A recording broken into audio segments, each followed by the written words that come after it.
जो लोग ऑनलाइन हैं मुझे सुन सकते हैं या नहीं? Yes sir. Yes sir, yes sir. ठीक है।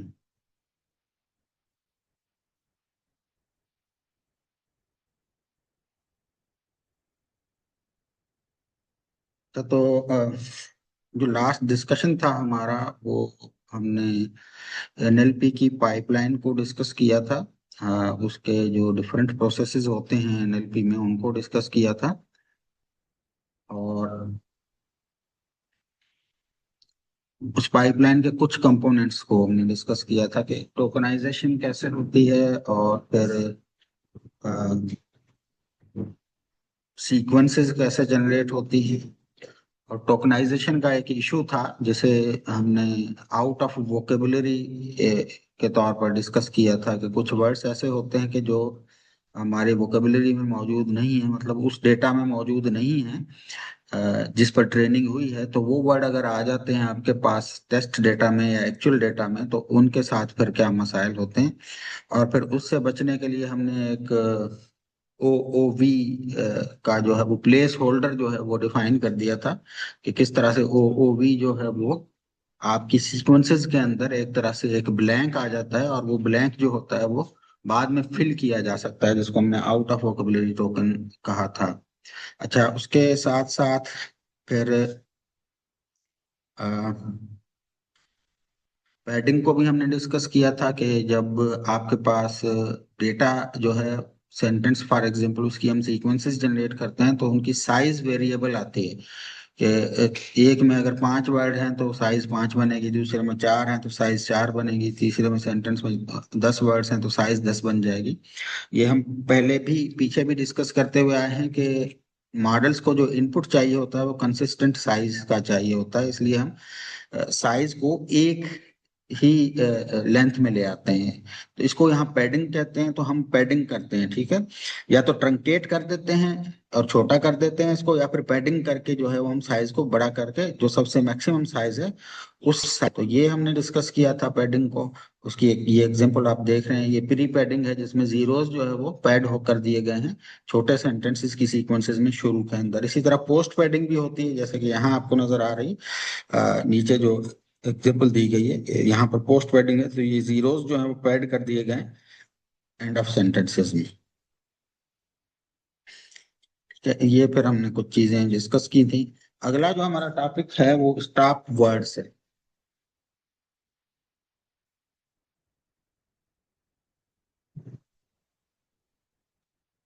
अच्छा, स्टॉप वर्ड्स जो होते हैं वो यूं समझ लें कि आपके जो नेचुरल लैंग्वेज का जो टेक्स्ट लिखा हुआ है, तो जैसे यहाँ इस स्लाइड पे भी अगर आप देखें तो बहुत सा टेक्स्ट लिखा हुआ है, ठीक है ना। यहाँ लिखा हुआ है there is often text that you don't want in your data set, for example.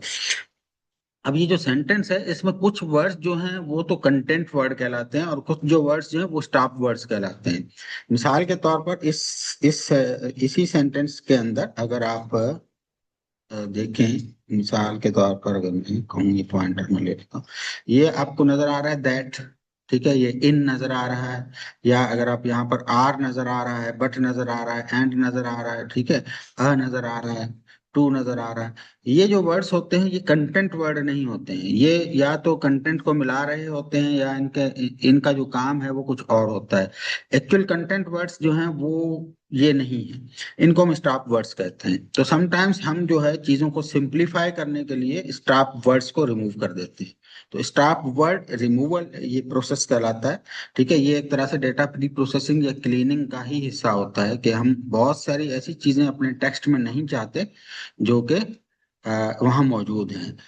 इनमें से एक चीज जो है वो स्टॉप वर्ड्स कहलाती है, ठीक है। इसकी एक एग्जांपल हम आगे देख लेते हैं कि स्टॉप वर्ड जो है उनकी एग्जांपल्स हैं। मिसाल के तौर पर दूसरी चीज जो हम स्ट्रिप आउट करना चाहते हैं वो मिसाल के तौर पर टैग्स हैं। आप अगर HTML का एक पेज है उसको आपने डाउनलोड कर लिया है, अब उसमें जो असल कंटेंट है वो आप चाहते हैं, और बाकी जो एक्स्ट्रा चीजें हैं वो आप निकालना चाहते हैं, स्ट्रिप आउट करना चाहते हैं, तो इसको हम स्ट्रिपिंग आउट HTML टैग्स कहते हैं, ठीक है।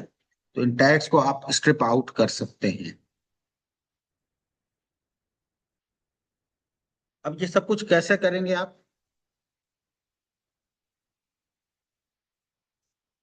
ठीक है। हमने टेक्स्ट को क्लीन करना होता है, और क्लीन करने के लिए आपके पास कोई ना कोई टूल होना चाहिए।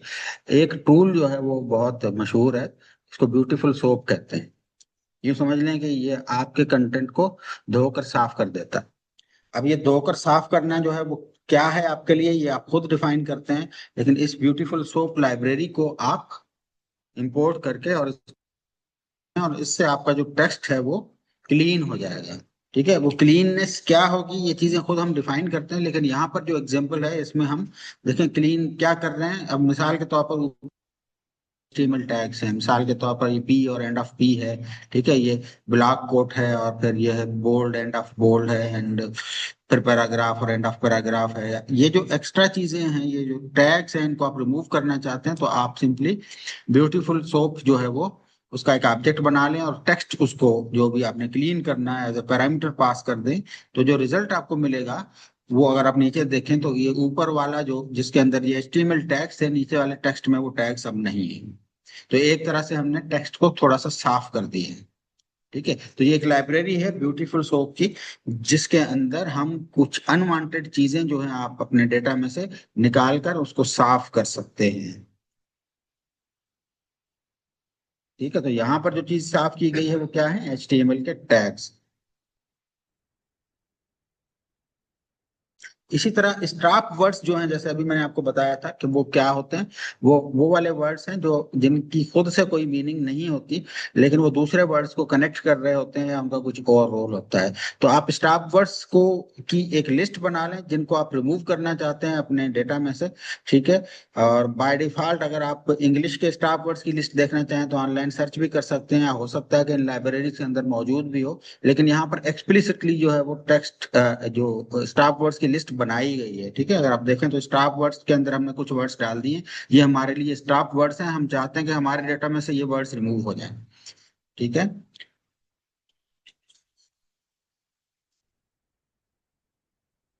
तो ये हमारे लिए स्टॉप वर्ड्स हैं। स्टॉप वर्ड्स आपके लिए कुछ और भी हो सकते हैं। ठीक है, वर्ड्स जिनको हम कहते हैं ग्रामर के अंदर वो होते हैं। तो इन वर्ड्स को आप या तो लिस्ट खुद से बना लें या आप ऑनलाइन सर्च कर लें। अगर आपके पास इंग्लिश का डेटा है तो उसके स्टॉप वर्ड्स कौन से होते हैं, अगर डेटा उर्दू या किसी और लैंग्वेज का है तो उसके स्टॉप वर्ड्स को आप सर्च कर लें और फिर उसकी एक लिस्ट बना लें। ठीक है, तो पहला काम हमने ये किया है कि स्टॉप वर्ड्स की एक लिस्ट बनाई है। दूसरा काम हमने ये किया है कि हमने टेक्स्ट को सेंटेंसेस में स्प्लिट कर दिया है। ठीक है, ये स्प्लिट जो है वो डार्ट पर स्प्लिट कर देगा, तो ये जो फुल स्टॉप मार्कर है यहाँ पर ये सेंटेंसेस बन जाएंगे। और फिर हम क्लीन सेंटेंसेस का एक एरे बना रहे हैं, और फिर हर सेंटेंस को हम उठा रहे हैं।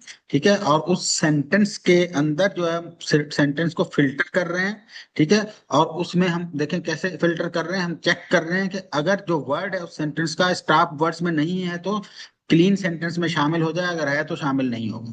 तो इससे क्या हो जाएगा, आपके सेंटेंसेस में से वो वर्ड सारे रिमूव हो जाएंगे जिनको आप स्टॉप वर्ड्स कह रहे हैं। और जो आप इसको प्रिंट करें रिजल्ट को, तो यहाँ देखें कि स्टॉप वर्ड्स इसमें से रिमूव हो चुके हैं। जो लिस्ट आपने बनाई थी वो सारे इसमें से रिमूव हो चुके हैं।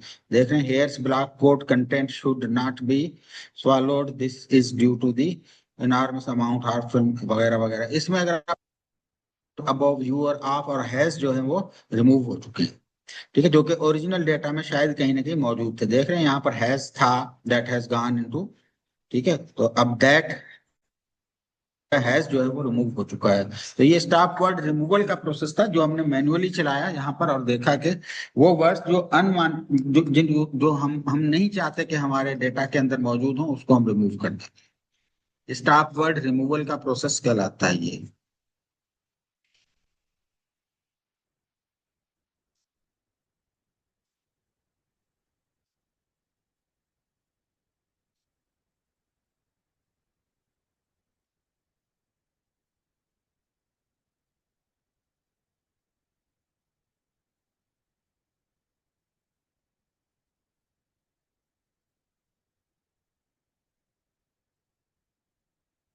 अच्छा, दूसरी चीज जो हम चाहते हैं कि हमारे डेटा में से निकल जाए वो पंक्चुएशंस होती है। ठीक है, ये जो पंक्चुएशंस हैं हम वो भी चाहते हैं कि वो भी हमारे टोकन्स में शामिल ना हो, और वो भी निकाल दी जाए।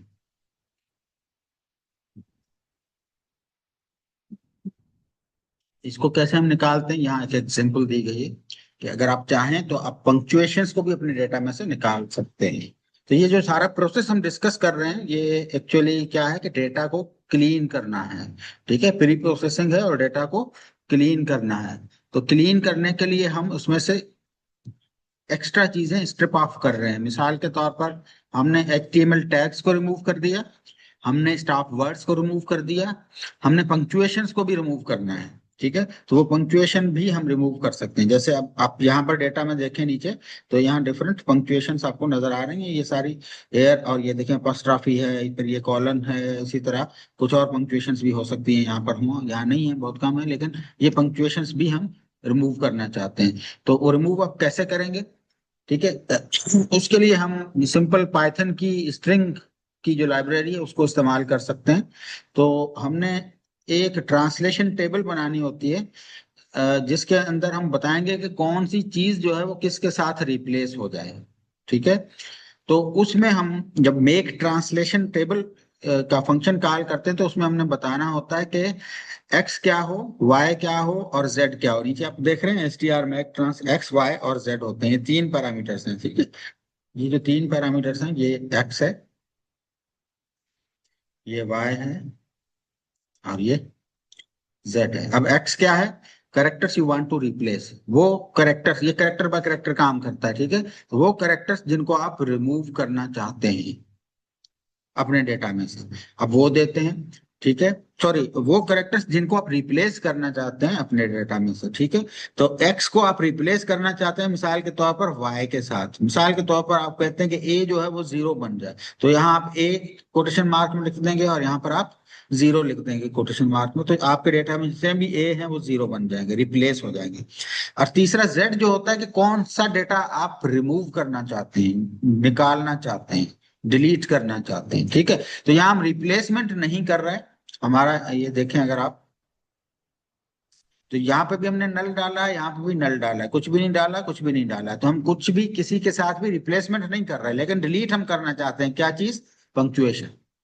ठीक है, तो स्ट्रिंग डॉट पंक्चुएशन में वो एक पूरा एरे होता है जिसमें सारी पंक्चुएशन के, हम चाहते हैं कि ये ट्रांसलेशन जब हो या ये ट्रांसलेशन टेबल जब बने तो उसमें स्ट्रिंग्स की जो पंक्चुएशंस होती हैं वो रिमूव हो जाए। ठीक है, तो अब हमने ये टेबल बना ली है, हम इस टेबल के थ्रू किसी भी स्ट्रिंग को ट्रांसलेट करेंगे तो उस टेबल में से, सॉरी, उस स्ट्रिंग में से जितनी भी पंक्चुएशंस हैं वो रिमूव हो जाएंगे। तो वो पंक्चुएशंस कैसे रिमूव होंगी? आप सिंपली यहाँ देख लें एस डॉट ट्रांसलेट, और हमने यहाँ टेबल जो है एज अ पैरामीटर डाल दिया है, तो इस स्ट्रिंग एस में से जितनी भी पंक्चुएशंस हैं वो रिमूव हो जाएंगी। और वो रिमूव होना जो है हम ऊपर डिफाइन करके आए हैं कि क्या चीज रिमूव हो? पंक्चुएशन। तो ये सारी पंक्चुएशंस रिमूव हो जाएंगी और जो डेटा है वो फर्दर क्लीन हो जाएगा। अब हमारे इस डेटा के अंदर ना स्टॉप वर्ड्स हैं, ना आपके इस डेटा के अंदर HTML के टैग्स हैं, और ना ही इस डेटा के अंदर पंक्चुएशंस। हमने बहुत सारी चीजों को यहाँ क्लीन अप कर दिया है।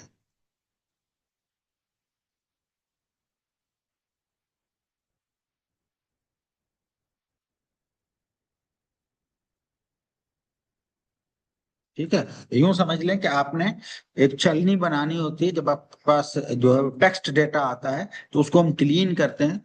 तो पहले पहले स्टेज में आप उसको है वो क्लीन कर देते हैं। उसके लिए आप ब्यूटीफुल सोप की लाइब्रेरी इस्तेमाल करते हैं। तो HTML के सारे टैग्स हो गए, या XML के टैग्स हो गए, या कुछ इस तरह की जो चीजें होती हैं, जो स्क्रिप्ट के डिफरेंट टैग्स होते हैं वो रिमूव कर देते हैं। तो ब्यूटीफुल सोप लाइब्रेरी आपके लिए ये काम करेगी। उसके बाद पंक्चुएशंस को स्ट्रिप ऑफ करना होता है, ये दूसरी छलनी में से गुजारना होता है। तो पंक्चुएशन को स्ट्रिप ऑफ करने के लिए हम कोई स्पेशल लाइब्रेरी इस्तेमाल नहीं करेंगे, बल्कि हम पाइथन के ही जो टूल्स हैं वो इस्तेमाल कर लेंगे। हम एक ट्रांसलेशन टेबल बनाते हैं, स्ट्रिंग ट्रांसलेशन टेबल कहलाती है ये, और उसके अंदर पंक्चुएशन को रिमूव कर देते हैं। तीसरी चीज जो है वो स्टॉप वर्ड्स रिमूवल कहलाता है। ठीक है, स्टॉप वर्ड्स की आप लिस्ट बनाते हैं, और उस लिस्ट को जो है वो हम जो है वो लूप में डालकर वर्ड्स के साथ कंपेयर करते हुए हम देखते हैं कि अगर वर्ड उस लिस्ट में है तो वो नए क्लीन डेटा में शामिल ना हो। तो ये तीसरा जो फिल्टर हम लगाते हैं आमतौर पर। तो ये तीन कम से कम फिल्टर्स जो है हम जरूर लगाते हैं जब हम डेटा को क्लीन करते हैं। तो फर्दर फिर NLP की प्रोसेसिंग जो है हम आगे लेकर चलते हैं। तो ये क्लीनिंग का ये जो सारा प्रोसेस है, इसके ये तीन फेजेस जो है इनमें से हम गुजरते हैं। ये डिपेंड करता है कि डेटा किस टाइप का है। ठीक है, और डेटा अगर आपके पास ऐसा है जो आपने वेब पेज डाउनलोड किया हुआ है तो उसमें ये सारी चीजें मौजूद होंगी। ठीक है ना। वेब पेज को डाउनलोड करते हैं तो उसमें HTML भी होता है, उसमें और भी बहुत सारे टैग्स होते हैं, उसमें पंक्चुएशंस भी होती हैं, उसमें स्टॉप वर्ड्स भी होंगे, या उसमें कुछ ऐसी और चीजें भी होंगी जो आप नहीं चाहते कि आपके डेटा में शामिल हो, तो आप उनको भी स्टॉप वर्ड की लिस्ट में डाल सकते हैं। और फिर आप इस छलनी में से गुजार दें उस डेटा को, तो डेटा क्लीन हो जाएगा, साफ हो जाएगा, धुल जाएगा, यूं समझिए।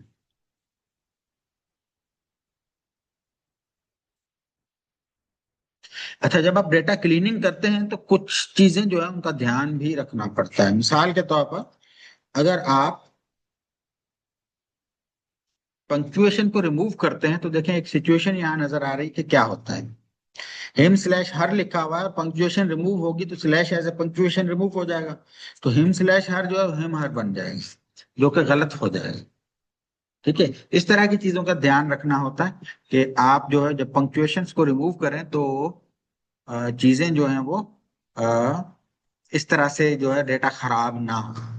ठीक है, तो इसलिए आप जो है वो सेंटेंस के अंदर जो है, अगर आपके पास स्लैश या कुछ ऐसी चीजें मौजूद हैं जो आमतौर पर हम वर्ड्स को सेपरेट करने के लिए इस्तेमाल करते हैं, ठीक है, उनको आप फिर रिप्लेस कर देंगे स्लैश को स्लैश के साथ ही।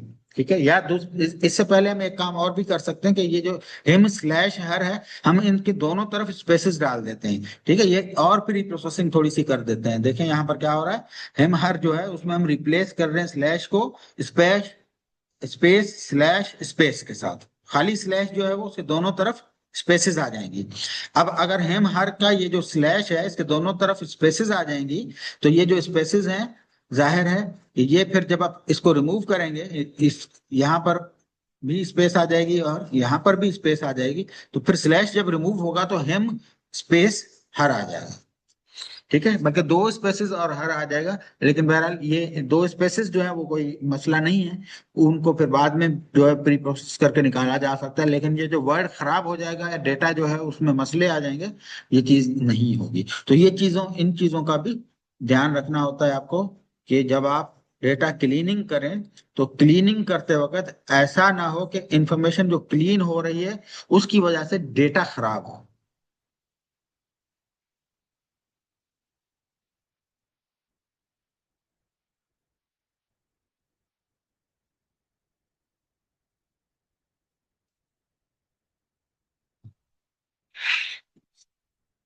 एक और इम्पोर्टेंट चीज है यहाँ पर, है तो थोड़ी सी एडवांस बात लेकिन बुक में भी आ गई है, तो मैं यहाँ डिस्कस कर लेता हूँ कि ये क्या है। जब टेक्सचुअल डेटा, जिसकी अभी तक हम बात कर रहे हैं कि डेटा जो है आपके पास लिखा हुआ होता है, टेक्स्ट में होता है, तो जब हम उसकी टोकनाइजेशन करते हैं, तो टोकनाइजेशन एक्चुअली क्या करती है, उसके हर इंडिविजुअल कंपोनेंट, जिसको हम वर्ड कह लें, पंक्चुएशन कह लें, या कुछ और कह लें, उसको अलग अलग कर देती है। ठीक है, इसको हम फिर टोकन कहते हैं। अच्छा, टोकनाइजेशन की डिफरेंट टेक्निक्स होती हैं। एक तो सीधी सीधी ये वर्ड बाय वर्ड जो है वो टोकन बन जाता है, पूरा वर्ड जो है वो एक टोकन बनता है। मिसाल के तौर पर यहाँ लिखा हुआ दी सेमेंटिक ट्रेड ऑफ सब वर्ड डेटा सेट्स, इसको अगर मैं टोकनाइज करूं तो द अलग हो जाएगा, सेमेंटिक अलग अलग हो जाएगा, ट्रेड ऑफ अलहदा हो जाएगा, कोलन अलहदा हो जाएगा, सब वर्ड अलहदा हो जाएगा और डेटा सेट्स अलहदा हो जाएगा। ठीक है, ये स्ट्रेट फॉरवर्ड सिंपल किस्म की जो आपके पास ये होती है टोकनाइजेशन, वो ये होती है। ठीक है ना, लेकिन टोकनाइजेशन की और भी बहुत सारी टाइप्स हैं, जिनमें से एक सब वर्ड टोकनाइजेशन कहलाती है। ठीक है, तो आपके पास जो डेटा सेट्स मौजूद होते हैं उनमें सब वर्ड डेटा सेट्स भी मौजूद होते हैं, सब वर्ड टोकनाइज्ड डेटा सेट भी मौजूद होता है। मिसाल के तौर पर सब वर्ड टोकनाइजेशन में क्या होगा, नीचे एक एग्जांपल छोटी सी दी गई है, एक एग्जांपल और जो है हम आगे डिस्कस करते हैं। सब वर्ड में क्या होता है, पूरा वर्ड टोकनाइज नहीं होता, बल्कि वर्ड जो है वो खुद जो है डिफरेंट हिस्सों में टोकनाइज हो जाता है। जैसे यहाँ आपको टुडे नजर आ रहा है, तो इसमें TOD टॉड जो है वो सेपरेट टोकन बना है, और AY जो है वो सेपरेट टोकन बन जाएगा। ठीक है, या टू अलहदा बन जाएगा और डे जो है वो सेपरेट टोकन बन जाएगा। ठीक है, इसी तरह सनी है तो ये SUN जो है वो सेपरेट टोकन बन जाएगा, NY सेपरेट टोकन बन जाएगा। ठीक है, ये सब वर्ड टोकनाइजेशन कहलाती है, कि एक वर्ड जो है उसके अंदर हम टोकन बनाते वक्त उस वर्ड को भी तोड़ देते हैं, तो ये सब वर्ड टोकनाइजेशन कहलाती है। और ये बड़ी इसका इम्पैक्ट बहुत अच्छा होता है। ठीक है, बाजायर ये अजीब सी चीज लगती है, लेकिन ये जो सब वर्ड टोकनाइजेशन है ये बहुत इंपॉर्टेंट है। और इससे जो है आउट ऑफ वोकेबुलरी की जो प्रॉब्लम है उसको किसी हद तक सॉल्व कर देते हैं बाय यूजिंग दिस सब वर्ड टोकनाइजेशन। ठीक है, इसकी एक एग्जांपल देखते हैं। ये है कि अनहैप्पीनेस फॉर एग्जांपल यहाँ पर लिखा हुआ। ठीक है। अच्छा, अगर हम सब वर्ड इसकी टोकनाइजेशन करते हैं तो अन अलग हो जाएगा, हैप्पी अलग हो जाएगा और नेस अलग हो जाएगा। ठीक है ना। अब क्योंकि इसी तरह अगर ये हैप्पीनेस है, अनहैप्पीनेस है, गुडनेस है, विलनेस है, या इस तरह के बहुत सारी चीजें आपको एक तरह के वर्ड्स नजर आते हैं, उन सब वर्ड्स के अंदर नेस कॉमन होगा। ठीक है ना। तो अगर ये सब वर्ड टोकनाइजेशन होती है तो इवन अगर अनहैप्पीनेस आपके पास वोकेबुलरी में मौजूद नहीं भी है तो भी आउट ऑफ वोकेबुलरी की प्रॉब्लम नहीं आएगी। आपके पास वोकेबुलरी में अन मौजूद होगा, हैप्पी मौजूद होगा और नेस मौजूद होगा। क्योंकि सब वर्ड्स जो हैं, ये सब वर्ड्स बहुत सारी दूसरे वर्ड्स के भी हिस्से होंगे और वो जब टोकनाइज हुए होंगे तो ये आपकी वोकेबुलरी में शामिल हो गए होंगे।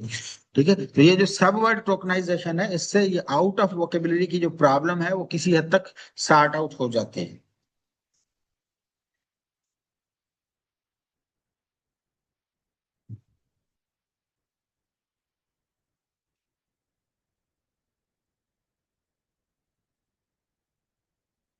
ठीक है। सब वर्ड टोकनाइजेशन के जो एल्गोरिदम्स हैं,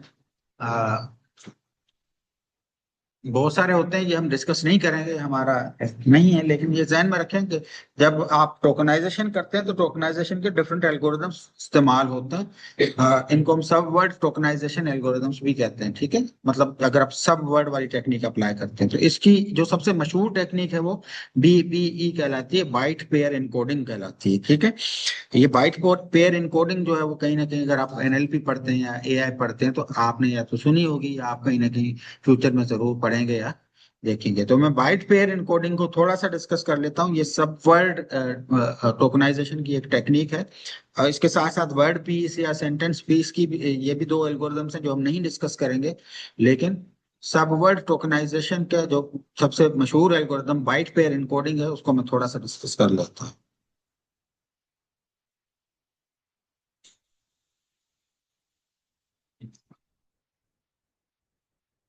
मिसाल के तौर पर हम सबसे पहले ये काम करते हैं कि जो भी आपके पास कार्पस है उसके करेक्टर से स्टार्ट लेते हैं। यहाँ पर कुछ कार्पस के तीन एलिमेंट आपको नजर आ रहे हैं, लो, लोअर और लोवेस्ट। ठीक है। ये तीन हमारे पास समझ लें कि आपका ये कार्पस है, ये आपका डेटा है, इनपुट डेटा है। ठीक है। हम सबसे पहला काम ये करेंगे कि इनकी टोकनाइजेशन करेंगे। और टोकनाइजेशन कौन सी वाली टोकनाइजेशन करेंगे? करेक्टर टोकनाइजेशन कर देंगे। ठीक है। एल को अलहदा कर देंगे पहले में, ओ को अलहदा और डब्ल्यू को अलहदा, दूसरे में भी यही कर देंगे, तीसरे में भी यही कर देंगे। तो यहाँ अगर आप देखें आपके पास नजर आ रहे हैं, ये LOWER, LOWER, LOWEST। ठीक है। ये तीनों आपको यहाँ पर नजर आ रहे हैं वर्ड्स, और ये तीनों जो हैं वो करेक्टर बाय करेक्टर टोकनाइज होगा। अगले स्टेप में हम क्या करेंगे कि इन सब के अंदर जो सबसे फ्रीक्वेंट दो लेटर्स की सीक्वेंस जो है वो हम बना देंगे। देखें, इसके अंदर भी एल और ओ है, अगले में भी एल और ओ है, तीसरे में भी एल और ओ है। तो अगले स्टेप में एल ओ को हम कंबाइन कर देंगे और बाकियों को एज इट इज रहने देंगे। इसी तरह फिर हम तीसरा जो भी फ्रीक्वेंट है उसको कंबाइन करेंगे तो ये LOW बन जाएगा। ठीक है। इसमें भी और इसमें भी, तीनों के अंदर LOW जो है वो आ गया। उसके बाद ई और आर है, EST है। तो हमारे पास अगला जो आ जाएगा सबसे कॉमन, हम ये करते चले जाएंगे। ठीक है।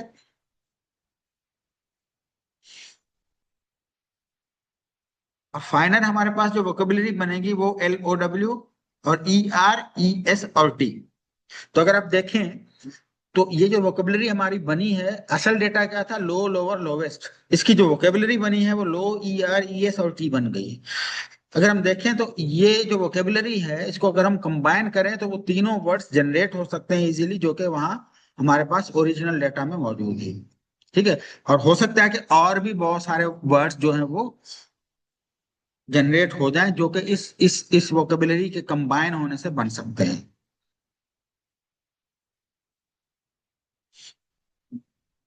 तो ये बाइट पेयर इनकोडिंग की एक एग्जांपल है। ये जो एल्गोरिदम है बाइट पेयर इनकोडिंग एल्गोरिदम कहलाता है।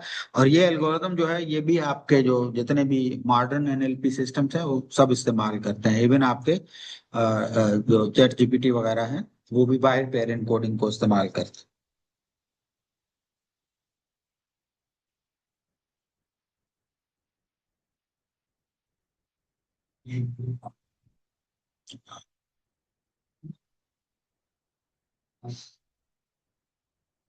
अच्छा, अब जब हम एक्चुअल डेटा के साथ काम करते हैं, आम तौर पर तो डेटा जो होता है हमारे पास वो, मिसाल के तौर पर टेक्स्ट आ गया है तो टेक्स्ट को प्रोसेस करना है, और उसमें से जो है वो आपने स्टॉप वर्ड्स निकालने हैं, प्री प्रोसेसिंग करनी है, पंक्चुएशंस निकालनी है, डेटा को साफ करना है, क्लीन करना है, फिर उसकी सीक्वेंसेस जनरेट करनी है, फिर उसमें से आपने उसकी एनालिसिस करनी है। जो भी एनएलपी के डिफरेंट फेजेस हैं उनमें से आपने गुजारना है। लेकिन डेटा कहाँ से आएगा?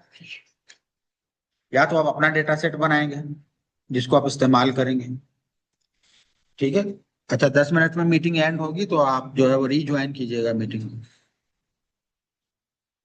तो डेटा कहाँ से आएगा, ये एक बड़ा सवाल होता है कि डेटा आपके पास या तो आप खुद बना रहे होंगे और फिर डेटा जो है वो प्रिपेयर कर रहे होंगे, या फिर आप बना बनाए डेटा इस्तेमाल कर रहे होंगे, ठीक है। अगर आप बना बनाए डेटा इस्तेमाल करते हैं तो वो या तो थर्ड पार्टी डेटा होगा या किसी लाइब्रेरी के थ्रू आप इस्तेमाल करेंगे। तो लाइब्रेरी जो हम पढ़ के आए हैं वो टीएफटीएस थी। ये पहले भी हमने टेंसर फ्लो डेटा सेट्स की लाइब्रेरी देखी थी, ठीक है। तो बहुत सारा data tensor flow data sets की लाइब्रेरी में भी मौजूद है। या फिर आप किसी थर्ड पार्टी को के डेटा को डाउनलोड करेंगे और इस्तेमाल करेंगे। तो उससे रिलेटेड कुछ इश्यूज हैं। अगर आप रियल टाइम डेटा इस्तेमाल करते हैं तो आप कैसे कैसे कर सकते हैं, ठीक है। या तो आप लाइब्रेरी इस्तेमाल करेंगे जैसे टेंसर फ्लो डेटा सेट्स की लाइब्रेरी होती है, ठीक है। उसमें आप इंपोर्ट करेंगे लाइब्रेरी को, और फिर जो भी डेटा सेट आपको चाहिए उसको आप जो है वो ट्रेन और टेस्ट सेट में स्प्लिट करते हुए उसको आप इस्तेमाल करेंगे। ये काम हम कर चुके हैं। टेंसर फ्लो डेटा सेट्स की जो लाइब्रेरी है वो कैसे इस्तेमाल करेंगे ये हम पहले करके आए हैं, ठीक है। दूसरा दूसरी सिचुएशन ये है कि डेटा आपके पास जो थर्ड पार्टी से आ रहा है, ऑनलाइन आपने कहीं से डाउनलोड किया है। अगर आपने ऑनलाइन डेटा डाउनलोड किया है या ऑनलाइन डेटा को ही इस्तेमाल करने जा रहे हैं तो या तो वो सीएसवी फाइल्स की सूरत में होगा, कामा सेपरेटेड वैल्यूज कहलाती हैं ये सीएसवी फाइल्स, या फिर वो जैसन ऑब्जेक्ट के तौर में होगा। तो अगर वो सीएसवी फाइल्स की सूरत में मौजूद है तो आप इंपोर्ट सीएसवी लाइब्रेरी को इस्तेमाल करके उसको रीड कर सकते हैं। अगर आप वो जेसन ऑब्जेक्ट की सूरत में आपके पास डेटा सेट है तो आप जेसन को इंपोर्ट करेंगे और फिर उसको ओपन करके एज ए जेसन ऑब्जेक्ट आप उसको डील कर सकते हैं। तो आपके पास ये सारी फैसिलिटीज मौजूद हैं कि आप टेंसर फ्लो डेटा सेट्स की लाइब्रेरी को इस्तेमाल कर लें, थर्ड पार्टी डेटा सेट को इस्तेमाल कर लें सीएसवी फाइल्स की सूरत में, या जेसन ऑब्जेक्ट की सूरत में अगर आपके पास डेटा है तो उसको भी आप इस्तेमाल कर सकते हैं। ये सब आप इजीली जो है वो कर सकते हैं। डिपेंड करता है कि डेटा किस तरह का आपका, या इवन अगर आप अपना डेटा सेट भी बना रहे हैं तो एज ए रिजल्ट वो डेटा सेट या तो सीएसवी फाइल बनेगी या जेसन फाइल बनेगी, या कोई और फॉर्मेट होगा जो आप इस्तेमाल करेंगे वो भी कोई ना कोई स्टैंडर्ड ही होगा, ठीक है। यहाँ एक जेसन की पार्सिंग की एग्जाम्पल को इस्तेमाल करते हैं तो उसको पार्स कैसे करेंगे, ठीक है। ये जब आप इन चीजों को इस्तेमाल करेंगे तो आपको ये चीजें जहन में होनी चाहिए कि ये लाइब्रेरीज हैं और उनको आप इस्तेमाल कर सकते हैं। इसके सिंटैक्स या इन चीजों को मैं यहाँ डिस्कस नहीं कर रहा, लेकिन आपको पता जरूर होना चाहिए। तो डेटा लोड करते हैं आप, चाहे वो आप डेटा सेट्स में से लोड करें या थर्ड पार्टी डेटा सेट्स उठाकर उनको लोड करें, लेकिन उसको अपने स्प्लिट जो है वो ट्रेनिंग और टेस्ट सेट में करना होता है हमेशा, ठीक है।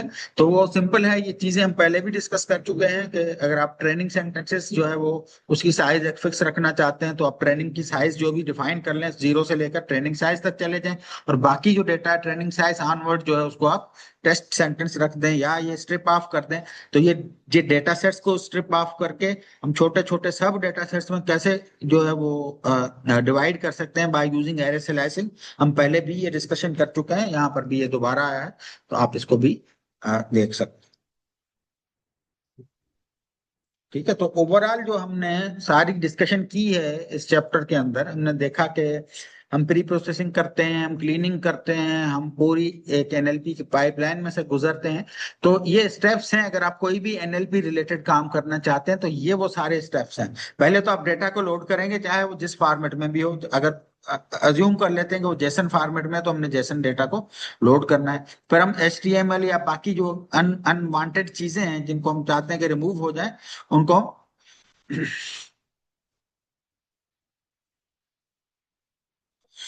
उनको हम क्लीन करते हैं। ये दूसरा प्रोसेस होता है, ठीक है। फिर हम एरे की स्लाइसिंग करते हैं, ठीक है। फिर हम ट्रेन और टेस्ट सेट को जो है वो टोकनाइजेशन करते हैं। और फिर हम जो है वो सीक्वेंसेस जनरेट करते हैं, पैडिंग करते हैं, और फिर डेटा हमारा रेडी हो जाता है जो हम फिर न्यूरल नेटवर्क को फीड करते हैं, ठीक है। तो ये वो सारी प्री प्रोसेसिंग के स्टेप्स हैं जो आप टेक्स्ट डेटा, टेक्सचुअल डेटा जो होगा, जिस टेक्निक अप्लाई करने जाएंगे, उसको आप प्रिपेयर करेंगे अपने मशीन लर्निंग मॉडल के लिए, तो आप इस पाइपलाइन में से गुजरेंगे, ठीक है। डेटा को लोड करेंगे, क्लीन करेंगे, और सीक्वेंसेस जनरेट करेंगे और पैडिंग करेंगे। पैडिंग करने के बाद डेटा जो है वो कंसिस्टेंट साइज में आपके पास आ जाएगा, और आप जो है वो इसको फिर डेटा सेट को इस्तेमाल करेंगे, ठीक है। तो ये सारा चैप्टर था आपका, चैप्टर नंबर 5, एनएलपी का इंट्रोडक्शन था। हमने इसको कंप्लीट कर दिया है, और अ, अगली क्लास जो कल है उसमें मैं कुछ प्रैक्टिकल चीजें आपको करके दिखाऊंगा। इस चैप्टर में जो चीजें पढ़ी हैं, अगर हम उसको प्रैक्टिकली करें तो ये सारी पाइपलाइन जो है इसमें से हम गुजर के क्या कर सकते हैं, और जो डेटा फाइनल शेप में आएगा वो कैसे आएगा, तो वो प्रैक्टिकली मैं आपको करके दिखाऊंगा। लेकिन ये जो ओवरऑल आपका सारा प्रोसेस है कि आप एनएलपी डेटा को अपने मॉडल्स के लिए प्रिपेयर कैसे करेंगे, ये सारा इस चैप्टर में डिस्कस हुआ है, ठीक है। तो if you have any question regarding the topics covered in this chapter, तो हम उसको डिस्कस कर सकते हैं। आज चूंकि हमारी जो है वो FYP प्रेजेंटेशंस हैं, तो हम जो है वो अगले सेशन में जस्ट अटेंडेंस लेंगे आपकी, ठीक है। इसको कंटिन्यू नहीं करेंगे, अगला सेशन अटेंडेंस लेंगे उसमें सिर्फ। लेकिन इस सेशन में अगर आपको कोई क्वेश्चन है तो आप डिस्कस कर सकते हैं, लेकिन मैं इसको थोड़ा सा रीवैम्प कर देता हूँ कि हम क्या कुछ डिस्कस करके आए हैं आज, ठीक है। शुरू से ही मैं थोड़ा सा आपको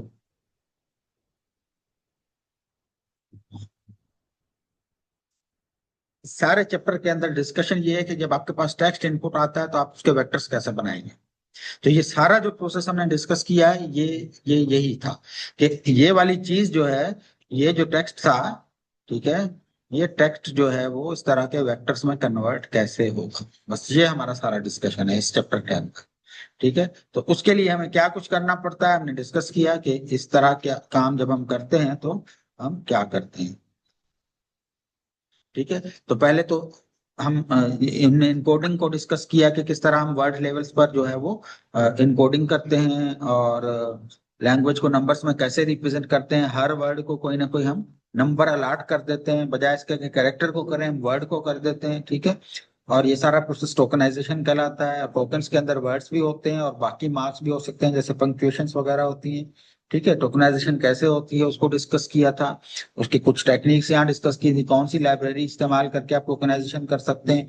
ये एक है, कुछ और भी मौजूद हैं जो हम कर सकते हैं, ठीक है। इसी तरह फिर हमने एग्जांपल्स देखी टोकनाइजेशन की, और फिर टोकनाइजेशन के बाद जो सीक्वेंसेस जनरेट करनी है वो कैसे होती हैं उनको हमने देखा, ठीक है। और ये देखा कि वो सीक्वेंसेस जब जनरेट होती हैं तो हमें कैसी नजर आती हैं, ये सीक्वेंसेस ही वेक्टर्स कहलाती हैं फिर।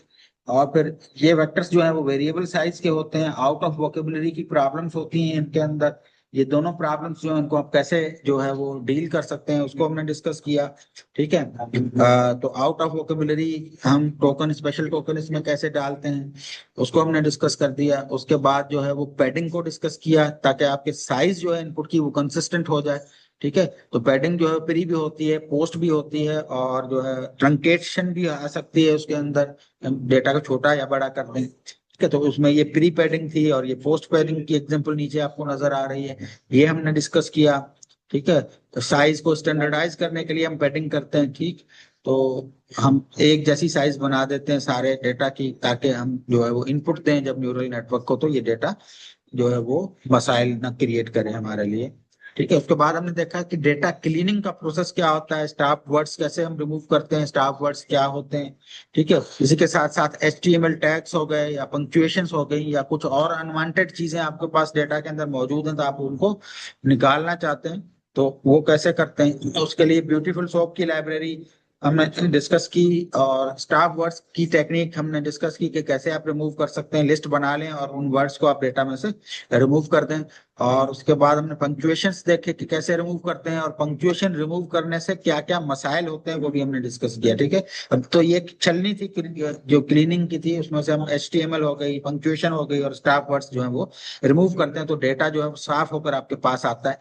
लेकिन जब डेटा की आप चीजें ये क्लीन करते हैं तो कुछ चीजों का ध्यान भी रखना पड़ता है, वो भी हमने डिस्कस किया कि जैसे ये हिम स्लैश हर लिखा हुआ है, तो उसमें से अगर हम स्लैश को रिमूव करेंगे तो ये मसला हो जाएगा, तो इसको आप डील कैसे करेंगे, इसकी डिस्कशन हमने की। ठीक है, और फिर हमने ये डिस्कस किया कि डेटा सेट्स जो हैं जिनमें आप टोकनाइज्ड डेटा सेट इस्तेमाल करते हैं, तो टोकनाइजेशन डिफरेंट टाइप की होती है। ठीक है, एक पूरी पूरी वर्ड की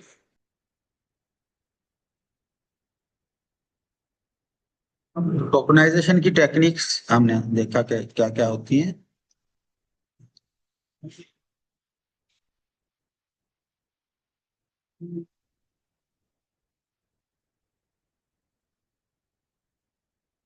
एक सब वर्ड एक तो स्ट्रेट फॉरवर्ड ये होती है कि आपका पूरा वर्ड जो है एक टोकन बन जाता है। दूसरी टोकनाइजेशन टेक्निक ये होती है कि आप सब वर्ड्स वर्ड को सब वर्ड्स में डिवाइड कर देते हैं। ठीक है, ये बहुत इंपॉर्टेंट है, और ये इसका जो इम्पैक्ट पड़ता है वो बहुत पॉजिटिव पड़ता है ओवरऑल डेटा पर। और ये जो टेक्निक है ये आपके आउट ऑफ वोकेबुलरी प्रॉब्लम को भी जो है वो किसी हद तक सॉर्ट आउट कर देती है।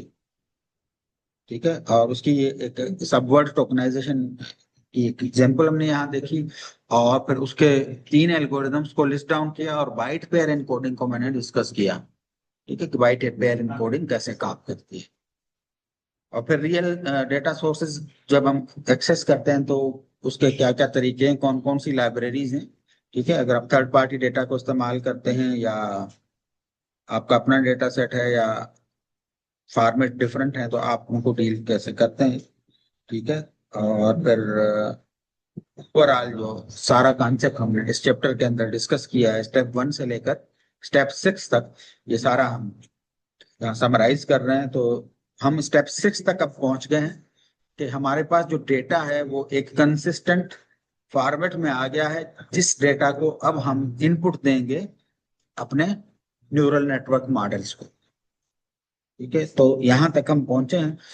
अगली क्लास में हम जो है वो थोड़ा सा प्रैक्टिकल एस्पेक्ट को डिस्कस करेंगे, और उसके बाद हम अगले चैप्टर पर चलेंगे।